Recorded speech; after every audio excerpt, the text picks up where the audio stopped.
I actually don't use that term in my teaching. I don't use it in my research. I don't use it in my writing. Should we think about capitalism as a word, as a term that dates from the 19th century? Should we think about it as a concept? Should we think about it as a reality? I guess I think about capitalism as defining economy and society that are organized around markets, around private property, and around individual choice. If you look at the Oxford Dictionary, capitalism is essentially defined as not socialism or not communism. It doesn't quite use those words, but it says it's an economic and political system in which private ownership controls trade and industry rather than the state. But how do you have industry, which consists of corporations in the modern world? And how do you have trade without a legal system? It's blind to that. Who makes the rules? Where are the courts? Who enforces contracts? Who puts in, the rules of market? It ignores that. So it just talks about who owns. We've come to think about capitalism as the opposite to a socialist society. And I know these are very broad definitions, but capitalism involves the distribution of, it involves private economics, businesses, people themselves owning things and conducting economic activity. And a socialist economy socializes. It has common ownership under the state, which directs and commands very often the means of production and the wealth of the country. They're very broad definitions, but that's what I think people generally would understand as the juxtaposition between both systems. The most common definitions are that capitalism is an economic system that is characterized by free markets, private ownership of property, or in economic terms, private control of the factors of production, competition, and of course, profit motive for producers. This is contrasted by a social system where the means of production are either centrally controlled or usually state-owned.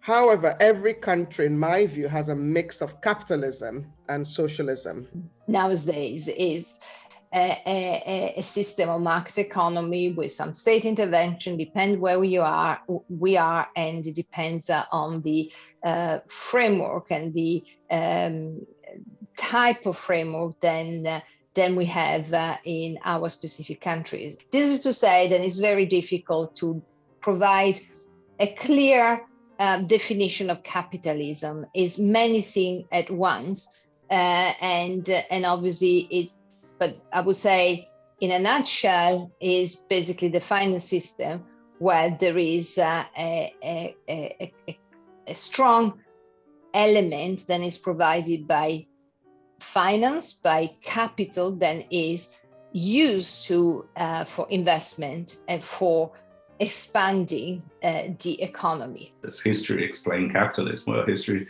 should explain capitalism, but all other types of systems that were in place in different points. The opposite should not be the case, right? Does economics only explain capitalism? Is it only applied to capitalism? No, that's certainly not.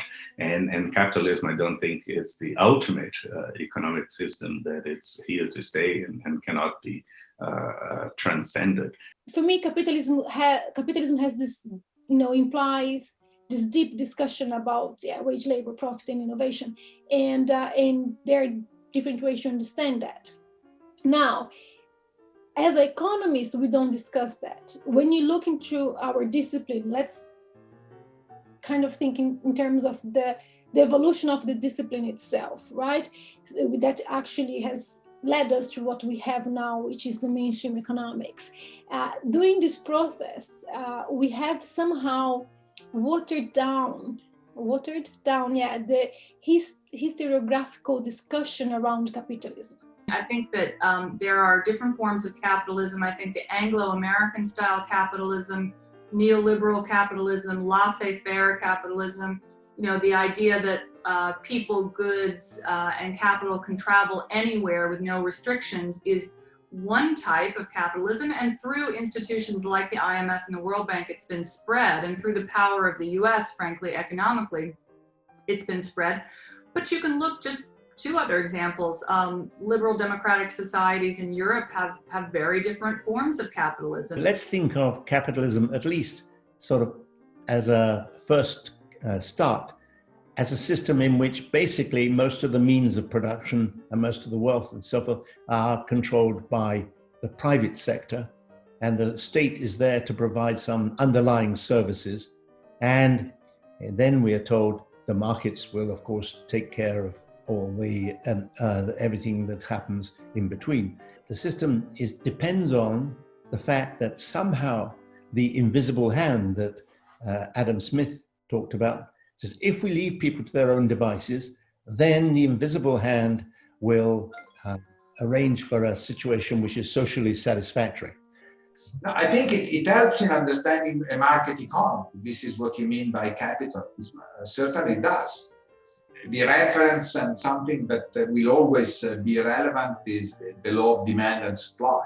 It is certainly a useful discipline to understand how markets operate, market failures, market imperfections, and by doing that, also suggesting that there is an important role of a state to remedy for these imperfections. I would define capitalism, practically speaking, as an economic approach that optimizes based on the present and essentially gives very little weight to the future.